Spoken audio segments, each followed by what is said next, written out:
Hello everyone, welcome to my channel. आज हम इस वीडियो में मुक्त मूलक फ्री रेडिकल के बारे में डिटेल में डिस्कस करेंगे। इसका बेसिक कॉन्सेप्ट, इसका स्ट्रक्चर, फॉर्मेशन एंड स्टेबिलिटी समझेंगे। तो बहुत इंपॉर्टेंट टॉपिक है बीएससी ऑर्गेनिक केमिस्ट्री से रिलेटेड। सो मुक्त मूलक फ्री रेडिकल क्या होता है? Rx का समांश विखंडन होमोलाइटिक फिजन होने पर Rx बंध के इलेक्ट्रॉन युग्म दोनों परमाणु पर बराबर वितरित हो जाते हैं। इस प्रकार अत्यंत क्रियाशील अवयव बनते हैं जिन्हें मुक्त मूलक फ्री रेडिकल या विषम इलेक्ट्रॉन अणु ऑड इलेक्ट्रॉन मॉलिक्यूल कहते हैं। तो मुक्त मूलक फ्री रेडिकल बहुत सिंपल सा कॉन्सेप्ट है। पिछले वीडियो में हमने समांश एवं विषमांश विखंडन के बारे में डिटेल में डिस्कस किया है। नीचे आपको प्लेलिस्ट का लिंक मिलेगा, उसमें आप देख सकते हैं। सो होमोलाइटिक या हेटेरोलाइटिक बॉन्ड फिजन क्या होता है? होमोलाइटिक बॉन्ड फिजन जैसे कि यहाँ पे Rx आपस में कोवलेंट बॉन्ड के द्वारा जुड़े हुए हैं, मतलब एक एक इलेक्ट्रॉन को ये साझा किए हैं और ये बॉन्ड बनाए हुए हैं। तो यहाँ पे क्या होगा, जब होमोलाइटिक बॉन्ड फिजन होगा, समांश विखंडन होगा, मतलब सिमेट्रिकली ये बॉन्ड टूटेगा, तो एक एक इलेक्ट्रॉन जो है इस एटम्स की तरफ चले जाएंगे। एक इलेक्ट्रॉन यहाँ आ जाएगा और एक इलेक्ट्रॉन यहाँ पे आ जाएगा। तो इस प्रकार से होमोलाइटिक फिजन से जो है ये इलेक्ट्रॉन्स का वितरण होगा और यही इलेक्ट्रॉन जो है फ्री रेडिकल के रूप में यहाँ पे उपस्थित रहेंगे। तो इसी को फ्री रेडिकल कहा जाता है। ठीक है, सिंपल सा कॉन्सेप्ट है। कोई भी chemical bond homolytic bond fission के द्वारा टूटता है तो इलेक्ट्रॉन का वितरण समान रूप से एटम्स की तरफ होता है और इसी को ही जो है फ्री रेडिकल्स या मुक्त मूलक कहा जाता है। ये जो इलेक्ट्रॉन आके इस एटम में रहेगा इसको फ्री रेडिकल कहेंगे। और ये जो फ्री रेडिकल होता है बहुत ज्यादा एक्टिव होता है, बहुत ज्यादा जो है एक्टिव होगा, जल्दी से जल्दी किसी दूसरे एटम से बॉन्ड बनाकर जुड़ जाता है, बहुत अनस्टेबल होता है। तो इसी को ही मुक्त मूलक या विषम इलेक्ट्रॉन अणु ऑड इलेक्ट्रॉन मॉलिक्यूल कहा जाएगा, क्योंकि एक प्रकार के ऑड इलेक्ट्रॉन यहाँ पे है। ठीक है, इस मॉलिक्यूल में। तो ये है बेसिक कॉन्सेप्ट मुक्त मूलक फ्री रेडिकल का। आई होप आपको समझ में आ गया होगा। यहाँ पे एल्काइल हैलाइड का एग्जांपल आप लिख सकते हैं। जैसे एल्काइल हैलाइड आपस में कोवलेंट बॉन्ड से जुड़े हैं, होमोलाइटिक फिजन के बाद इस प्रकार से रेडिकल का फॉर्मेशन होता है। ठीक है, यहाँ पे मिथिल मुक्त मूलक आप देख सकते हैं। ठीक है, CH3X दोनों कोवलेंट बॉन्ड के द्वारा जुड़े हैं। यहाँ पे भी होमोलाइटिक बॉन्ड फिजन होगा और इस प्रकार के फ्री रेडिकल्स हमको प्राप्त होंगे। ये जो है इसे मेथिल फ्री रेडिकल्स कहेंगे और ये जो है हैलाइड में फ्री रेडिकल है, तो ये हो गया।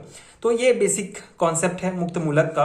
कुछ ऑर्गेनिक मुक्त मूलक आपको याद रखने होंगे। ठीक है, कुछ नाम आपको ध्यान रखने होंगे। कभी कभी पूछ लिया जाता है कि ऑर्गेनिक फ्री रेडिकल्स के एग्जाम्पल दीजिए। तो ये 3 इंपॉर्टेंट ऑर्गेनिक फ्री रेडिकल्स हैं। मेथिल मूलक आप देख सकते हैं, यहाँ पे कार्बन पे एक फ्री रेडिकल है।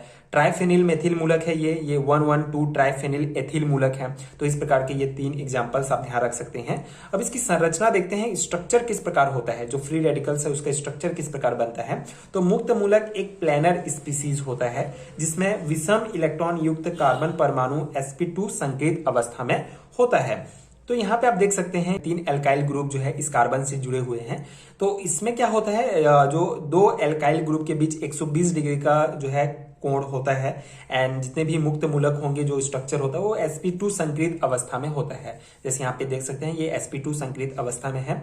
ये एल्किल मुक्त मूलक है, 3 एल्किल ग्रुप कार्बन से जुड़े हुए हैं। टर्सरी एल्काइल हैलाइड है ये।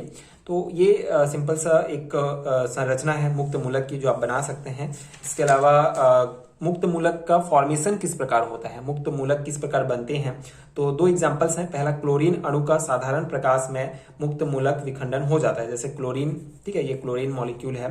तो जब प्रकाश की उपस्थिति में रिएक्शन होगा तो इनके बीच होमोलाइटिक बॉन्ड फिजन होगा और इस प्रकार से 2 हमको मुक्त मूलक प्राप्त होंगे। क्लोरीन में इस प्रकार से इलेक्ट्रॉन जुड़ जाएंगे।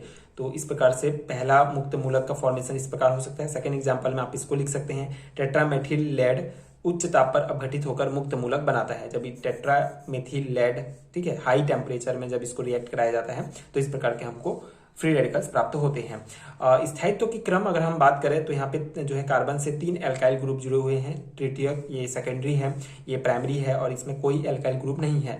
तो स्टेबिलिटी की बात करें तो जिसमें जितना ज्यादा एल्काइल ग्रुप जुड़ा होगा कार्बन से वो उतना ज्यादा स्टेबल होता है। तो सबसे ज्यादा स्टेबल टर्सरी का होगा, फिर सेकेंडरी होगा, फिर प्राइमरी होगा, फिर जिसमें कोई भी एल्काइल ग्रुप नहीं होगा वो उसका स्टेबिलिटी होगा। तो सबसे ज्यादा इसका होगा। इस प्रकार से ये इसका स्टेबिलिटी का क्रम है मुक्त मूलक का।